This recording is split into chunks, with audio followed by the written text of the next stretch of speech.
وعلم آدم الاسماء کلھا، تو اللہ تعالیٰ نے آدم علیہ السلام کو ہر چیز کے نام سکھا دیے. پوٹینشلی ہر چیز کا نام اللہ تعالیٰ نے حضرت آدم علیہ السلام کو سکھا دیا. یہی وہ ایکوائرڈ نالج ہے، فزیکل فنامنا آف نیچر کا علم. شروع میں آپ کوئی بھی چیز ڈسکور کرتے ہیں تو اس کا نام ہی رکھتے ہیں نا. جب بھی کوئی چیز ڈسکور ہوتی ہے تو اس کا نام رکھا جاتا ہے. لوہا دریافت ہوا تو اس کو انسانیت نے نام دیا. کوئی جانور دریافت ہوتا ہے جو پہلے علم میں نہیں، اس کو نام دیا جاتا ہے. کوئی دھات دریافت ہوتی ہے، کوئی پیریوڈک ٹیبل میں آپ کو پتہ ہے اب تو کمپلیٹ ہو چکا ہے، تو وہ جو بھی چیز ڈسکور ہوتی ہے اس کو نام دیا جاتا ہے. تو پوٹینشلی اللہ تعالیٰ نے آدم علیہ السلام کو چیزیں سکھا دی تھیں، لیکن وہ آہستہ آہستہ انسانیت نے ترقی کی ہے. وہی علم جو ہے وہ جو پوٹینشلی، یعنی ان کے اندر یہ پوٹینشیل موجود تھا، ایکسپلور ہونے میں دیکھ لیں 10,000 سال لگ گئے. اور آج دیکھ لیں انسان کا علم کہاں پہ پہنچ چکا ہے. عقل دنگ ہے. 8 سے 100 سال پہلے کا انسان زندہ ہو جائے تو وہ پاگل ہو جائے کہ انسان وہ سمجھ لے کہ یہ جنت ہی ہے. ہر چیز کس طریقے سے کنٹرول کی ہوئی ہے. الیکٹرانکس کی دنیا میں جو ایکسپلوژن ہوا ہے، پوری انسانی تاریخ میں اتنی ترقی نہیں ہوئی جتنی پچھلے 50 سالوں کے اندر ہوئی ہے. تو یہ ایکوائرڈ نالج، سائنس کا علم، چیزوں کے نام سکھا دیے. ثم عرضهم علی الملائکہ، پھر اللہ تعالیٰ نے فرشتوں پہ اس کو پیش کیا. فقال انبئونی باسماء ہؤلاء ان کنتم صادقین. تو اللہ نے فرمایا اگر تم سچے ہو نا تو مجھے ان چیزوں کے نام بتا دو. یعنی جو میں نے پلان سوچا ہوا تھا، تم یہ سمجھتے ہو کہ یہ پلان درست نہیں تھا یا بہتر نہیں تھا، تو میرے پلان میں جو چیز ہے اب مجھے ان چیزوں کے نام بتاؤ جو میں نے اس کو کیپیبلٹی دی ہے اس انسان کو جو تمہیں نہیں دی ہے. تو انہوں نے سیدھی سیدھی بات کر دی. قالوا سبحانک لا علم لنا الا ما علمتنا. انہوں نے کہا اے اللہ تو ہر عیب سے پاک ہے، ہمیں تو علم نہیں ہے مگر وہی جو تو نے ہمیں سکھایا ہے. اب میرا معصومانہ سوال ہے کہ حضرت جبرائیل کو چیزوں کے نام نہیں آتے تو اولیاء اللہ جو آپ نے بنائے ہوئے ہیں وہ کہتے ہیں دل کے حال جانتے ہیں، ان کی کیا اوقات ہے؟ حضرت جبرائیل تو صرف فرشتے نہیں ہیں، فرشتوں کے پیغمبر ہیں، عام انسانوں سے تو افضل ہیں. تو وہ حضرت آدم کے دل کا حال جان لیتے نا. آدم کو تو سکھا دیے تھے نا. آدم کے تو دل میں وہ نام آ گئے تھے نا، تو جو دل کا حال پڑھ لیتے ہیں تو وہ کہتے ہیں یا اللہ ابھی پڑھ کے بتا دیتے ہیں. جب شیخ عبد القادر جیلانی دل کا حال پڑھ لیتے ہیں تو ہم تو فرشتے ہم نہیں پڑھ سکتے. ابھی آدم کا دل پڑھ کے آپ کو بتاتے ہیں کہ آپ نے کیا کچھ سکھایا ان کو.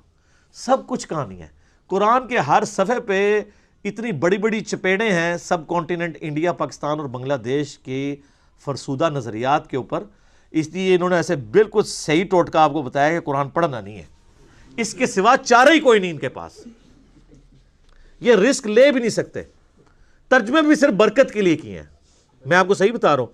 آپ بہار شریعت کھول کے دیکھیں، فقہ حنفی کا انسائکلوپیڈیا ہے نا اردو زبان کے اندر، مفتی امجد علی صاحب نے لکھا ہے، اعلیٰ حضرت احمد صاحب ریلوی صاحب کے خلیفہ ہیں.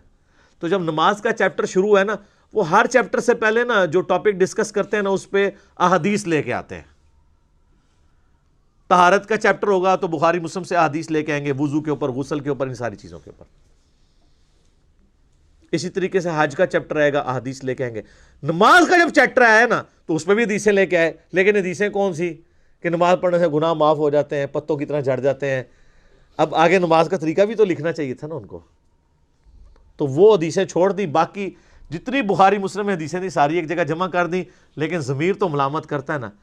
تو اینڈ پہ جا کے لکھا کہ یہ احادیث ہم صرف برکت کے لیے لکھ رہے ہیں، رہا ان احادیث کی روشنی میں نماز کا طریقہ اخذ کرنا تو وہ ہمارا کام ہی نہیں. ہمارے بزرگوں نے بہت عرصہ پہلے یہ کام کر دیا، ہمیں اسے دوبارہ کرنے کی ضرورت نہیں ہے. وہ بزرگ جو بہت عرصہ پہلے کام کر کے گئے نا، وہ کام کر کے نہیں گئے، کام پا کے گئے نا. تو یہ اندھا تھا جب بخاری مسلم سے حدیثیں لکھ رہا تھا، اس کو نہیں پتا تھا کہ نماز کا طریقہ، جب تم فضائل لکھ رہے ہو نماز کا طریقہ بھی اسی بخاری مسلم سے لکھو نا، اور پھر بتاؤ کہ بزرگ کام ڈال کے گئے ہیں. تو اصول برکت کے لیے وہ کہتے، اس میں لکھا ہے کہ ہم یہ برکت کے لیے لکھ رہے ہیں، کوئی یہ نہ سمجھے کہ اس سے ہم نے نماز کا طریقہ اخذ کرنا ہے. تو قرآن بھی جو ترجمے میں ہیں برکت کے لیے ہوئے میں ہیں، اس سے کوئی یہ نہ سمجھے کہ اس کو پڑھ کے اس پہ عمل بھی کرنا ہے.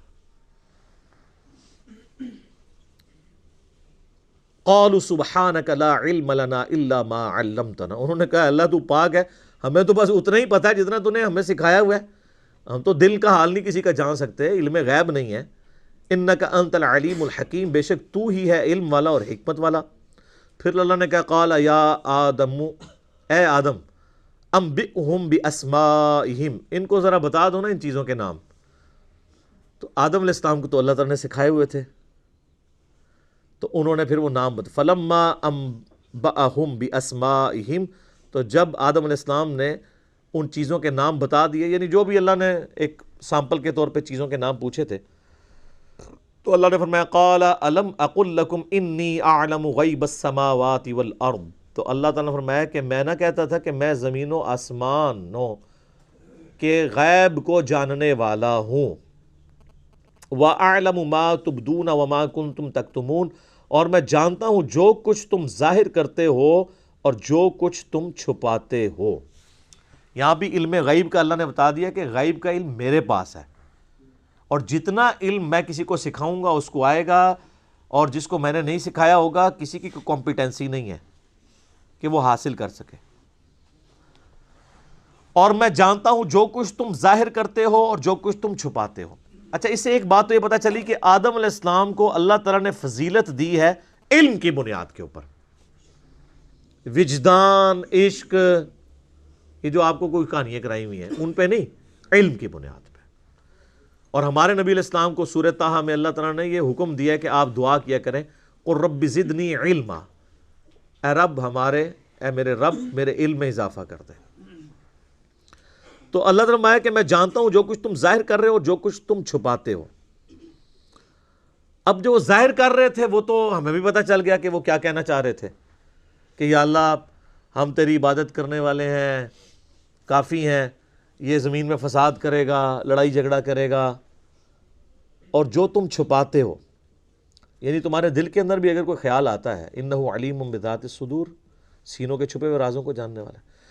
یہاں پہ شائبہ ہوتا ہے اس بات کا کہ فرشتوں کی خواہش یہ تھی کہ انہیں خلیفہ بنایا جائے، ان کے اندر کہیں چھپی ہوئی خواہش موجود تھی۔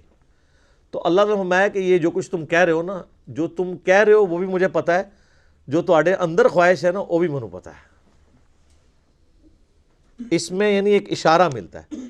ظاہر ہے وہ جو مقدمہ جس طرح لڑ رہے ہیں، اب وہ ڈائریکٹ تو نہیں کہہ سکتے تھے کہ یا اللہ ہمیں خلیفہ بنا دے، ظاہر ہے اللہ تو مالک ہے، تو مالک کے ساتھ گفتگو کرتے ہوئے ایک ڈیکورم کے اندر ہی اپنا میسج کنوے کیا جاتا ہے نا کہ اللہ اس کو بنا رہا ہے، یہ تو یہ ہے، یہ تو یہ ہے، اس میں تو یہ ہے، یہ ہے۔ تو مراد یہ ہے کہ اسی بھی ہیں، سانوں بھی کنسیڈر کرو۔ تو وہ اللہ نے فرمایا کہ جو تم ظاہر کر رہے ہو وہ مجھے پتہ ہے، جو تمہارے اندر ہے، جو تمہارے اندر اگر کوئی خواہش چھپی ہوئی ہے نا تو وہ بھی مجھے پتہ ہے۔